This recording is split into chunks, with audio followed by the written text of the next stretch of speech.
ਖੇਤੀ ਕਾਨੂੰਨਾਂ ਤੋਂ ਬਾਅਦ ਕੇਂਦਰ ਸਰਕਾਰ ਦਾ ਕਿਸਾਨਾਂ ਨੂੰ ਇੱਕ ਹੋਰ ਵੱਡਾ ਤੋਹਫਾ। ਪਰਾਲੀ ਜਲਾਉਣ ਤੇ ਹੁਣ ਨਹੀਂ ਹੋਣਗੇ ਪਰਚੇ ਦਰਜ।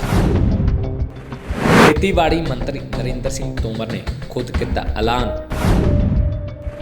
ਕੇਂਦਰ ਸਰਕਾਰ ਜਿੱਥੇ 29 ਨਵੰਬਰ ਨੂੰ ਖੇਤੀਬਾੜੀ ਕਾਨੂੰਨ ਰੱਦ ਕਰਨ ਦਾ ਐਲਾਨ ਕੀਤਾ ਹੈ, ਉੱਥੇ ਹੀ ਹੁਣ ਇੱਕ ਹੋਰ ਵੱਡਾ ਤੋਹਫਾ ਦਿੰਦਿਆਂ ਕੇਂਦਰ ਸਰਕਾਰ ਨੇ ਵੱਡਾ ਐਲਾਨ ਕਰ ਦਿੱਤਾ ਹੈ, ਜਿਸ ਬਾਰੇ ਖੇਤੀਬਾੜੀ ਮੰਤਰੀ ਨਰਿੰਦਰ ਸਿੰਘ ਤੋਮਰ ਨੇ ਖੁਦ ਦੱਸਿਆ। ਜੀ ਹਾਂ, ਹੁਣ ਕੇਂਦਰ ਸਰਕਾਰ ਨੇ ਪਰਾਲੀ ਜਲਾਉਣ ਤੇ ਕਿਸਾਨਾਂ ਤੇ ਦਰਜ ਹੋਣ ਵਾਲੇ ਮਾਮਲਿਆਂ ਦਾ ਡਰ ਚੁੱਕ ਦਿੱਤਾ ਹੈ, ਜਿਸ 'ਚ ਹੁਣ ਪਰਾਲੀ ਜਲਾਉਣ ਤੇ ਕਿਸਾਨਾਂ ਤੇ ਪਰਚੇ ਦਰਜ ਨਹੀਂ ਹੋਣਗੇ। ਜਿੱਥੇ ਕਿਸਾਨਾਂ ਨੇ ਸੰਘਰਸ਼ ਕਰਦਿਆਂ ਕੇਂਦਰ ਸਰਕਾਰ ਤੋਂ ਖੇਤੀ ਕਾਨੂੰਨ ਰੱਦ ਕਰਨ ਦੀ ਮੰਗ ਮਨਾਈ ਹੈ, ਉੱਥੇ ਹੀ ਹੁਣ ਪਰਾਲੀ ਜਲਾਉਣ ਤੇ ਦਰਜ ਕੀਤੇ ਜਾਂਦੇ ਪਰਚਿਆਂ ਦਾ ਡਰ ਵੀ ਕੇਂਦਰ ਸਰਕਾਰ ਨੇ ਖਤਮ ਕਰ ਦਿੱਤਾ ਹੈ, ਜਿਸ 'ਚ ਖੇਤੀਬਾੜੀ ਮੰਤਰੀ ਨੇ ਕਿਹਾ ਕਿ ਉਹਨਾਂ ਨੂੰ ਸੰਯੁਕਤ ਕਿਸਾਨ ਮੋਰਚੇ ਵੱਲੋਂ ਅਪੀਲ ਕੀਤੀ ਗਈ ਸੀ ਕਿ ਜੋ ਪਰਾਲੀ ਜਲਾਉਣ ਲਈ ਕਾਨੂੰਨ ਬਣਾਇਆ ਗਿਆ ਉਸ ਨੂੰ ਵੀ ਵਾਪਸ ਲਿਆ ਜਾਵੇ।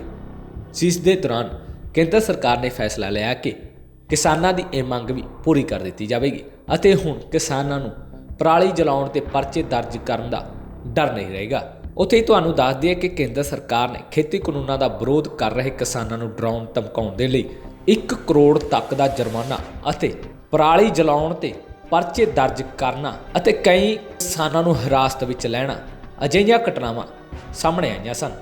ਪਰ ਕਿਸਾਨੀ ਸੰਘਰਸ਼ ਅੱਗੇ ਗੋਡੇ ਟੇਕਦੇ ਹੋਏ ਕੇਂਦਰ ਸਰਕਾਰ ਨੇ ਇਹ ਸਾਰੇ ਮਾਮਲੇ ਰੱਦ ਕਰਨ ਅਤੇ ਇਸ ਕਾਨੂੰਨ ਨੂੰ ਵਾਪਸ ਲੈਣ ਦੇ ਮੰਗ ਮੰਨੀ ਹੈ।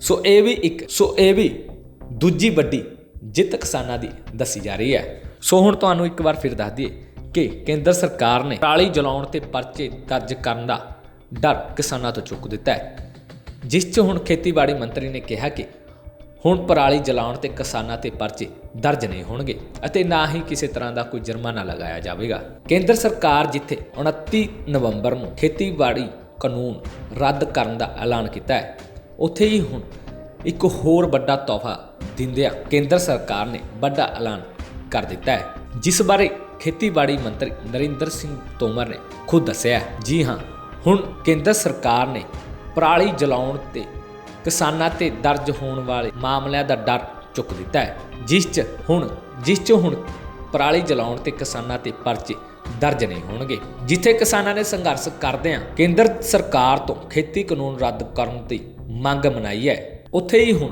ਪਰਾਲੀ ਜਲਾਉਣ ਤੇ ਦਰਜ ਕੀਤੇ ਜਾਂਦੇ ਪਰਚਿਆਂ ਦਾ ਡਰ ਵੀ ਕੇਂਦਰ ਸਰਕਾਰ ਨੇ ਖਤਮ ਕਰ ਦਿੱਤਾ ਹੈ, ਜਿਸ 'ਚ ਖੇਤੀਬਾੜੀ ਮੰਤਰੀ ਨੇ ਕਿਹਾ ਕਿ ਉਹਨਾਂ ਨੂੰ ਸੰਯੁਕਤ ਕਿਸਾਨ ਮੋਰਚੇ ਵੱਲੋਂ ਅਪੀਲ ਕੀਤੀ ਗਈ ਸੀ ਕਿ ਜੋ ਪਰਾਲੀ ਜਲਾਉਣ ਲਈ ਕਾਨੂੰਨ ਬਣਾਇਆ ਗਿਆ ਉਸ ਨੂੰ ਵੀ ਵਾਪਸ ਲਿਆ ਜਾਵੇ।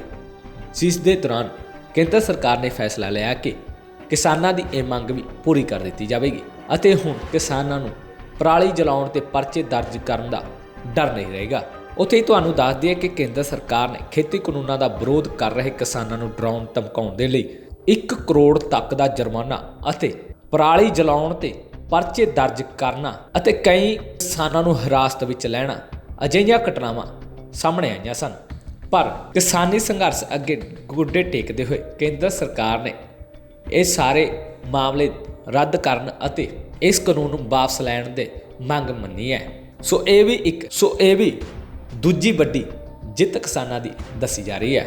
ਸੋ ਹੁਣ ਤੁਹਾਨੂੰ ਇੱਕ ਵਾਰ ਫਿਰ ਦੱਸ ਦਈਏ ਕਿ ਕੇਂਦਰ ਸਰਕਾਰ ਨੇ ਪਰਾਲੀ ਜਲਾਉਣ ਤੇ ਪਰਚੇ ਦਰਜ ਕਰਨ ਦਾ ਡਰ ਕਿਸਾਨਾਂ ਤੋਂ ਚੁੱਕ ਦਿੱਤਾ ਹੈ, ਜਿਸ 'ਚ ਹੁਣ ਖੇਤੀਬਾੜੀ ਮੰਤਰੀ ਨੇ ਕਿਹਾ ਕਿ ਹੁਣ ਪਰਾਲੀ ਜਲਾਉਣ ਤੇ ਕਿਸਾਨਾਂ ਤੇ ਪਰਚੇ ਦਰਜ ਨਹੀਂ ਹੋਣਗੇ ਅਤੇ ਨਾ ਹੀ ਕਿਸੇ ਤਰ੍ਹਾਂ ਦਾ ਕੋਈ ਜੁਰਮਾਨਾ ਲਗਾਇਆ ਜਾਵੇਗਾ।